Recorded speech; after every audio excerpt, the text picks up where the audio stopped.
Home with God, Chapter 26. You can't change your experience in this lifetime or the next until you know how you've created it. Go on, go ahead with what you are asking me. Well, this is all becoming very theoretical here, and I really don't know. I've said this before, I really don't know if this has any value. Again, let me promise you that looking at all of life in this larger way has enormous value. It helps you to crystallize your thinking about what is going on here, to deepen your understanding. This prepares you for both life and death. Then if, as you've said, the superconscious is a part of us that holds the larger agenda of the soul, and is constantly leading us to our next most appropriate growth experience, why in the world would it draw to us the experience of judgment, damnation, and hell in the afterlife? Why would it allow our conscious mind to accept and to embrace such an idea? Do you remember what you said in your own words in the letter to Jackie?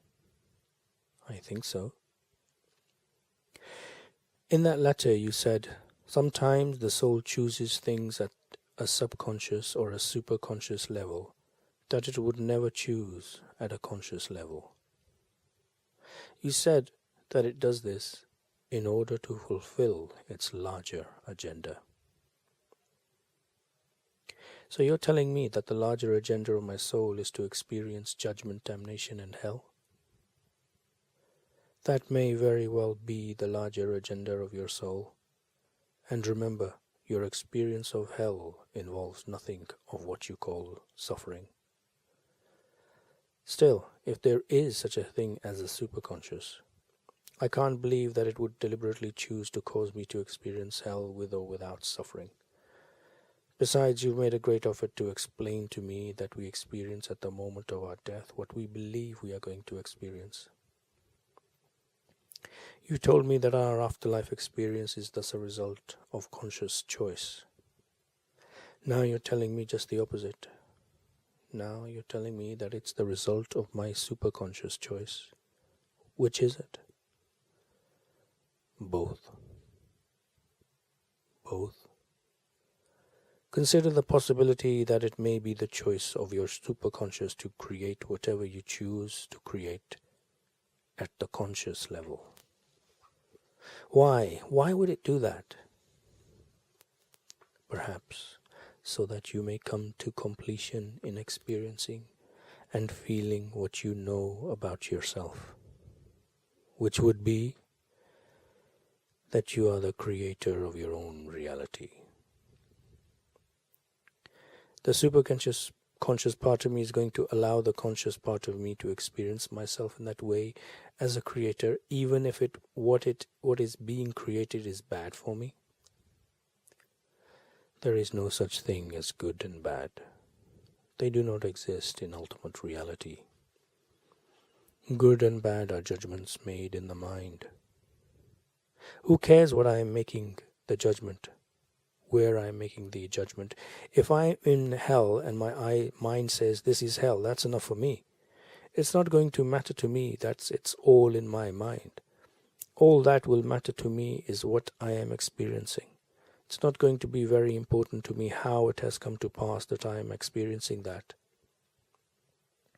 But it should be. Why? Because only when you know how it has come to pass can you change it. You can't change your experience in this lifetime or the next until you know how you've created it. Now, if you know that the hell you are experiencing is being created by you consciously, solely in your mind, then you will know the formula by which you can end that experience immediately, which is you have to be out of your mind. I'm going to be when I finish this conversation. Just stay with it, my friend. You are doing very well. People who experience heaven instead of hell are all told that they are out of their mind. They are confronted with the same set of circumstances as everyone else, but they experience them in a different way. Like Don Quixote. Some people, as we have said before, experience life as hellish, while others experience it as heaven on earth. Yes, well, that does depend on what is going on in their life, doesn't it? And why do you think that what is going on is going on? Because of how they are thinking. That is correct. Or to put it another way, so that you are not likely to forget it. What is going on in people's lives is what is going on in people's lives because of what is going on in people's minds. What is happening is what we think is happening, and what is going to happen is what we think is going to happen. To a large extent, that is true. This is where the three tools of creation, thought, word, and deed, and the three levels of experience, subconscious, conscious, and superconscious, come in. Right.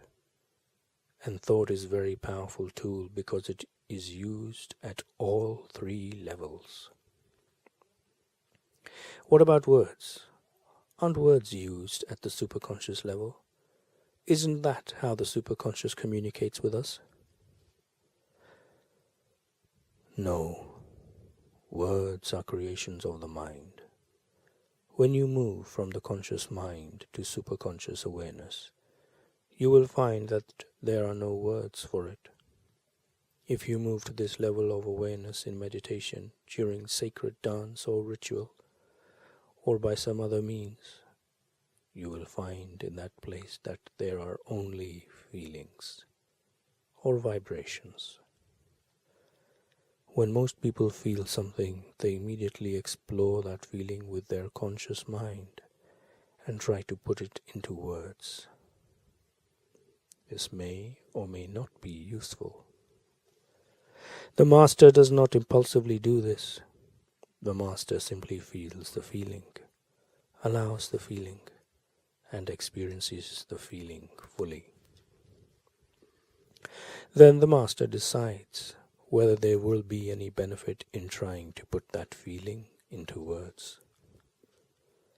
Feelings are your first thought, your pure thought.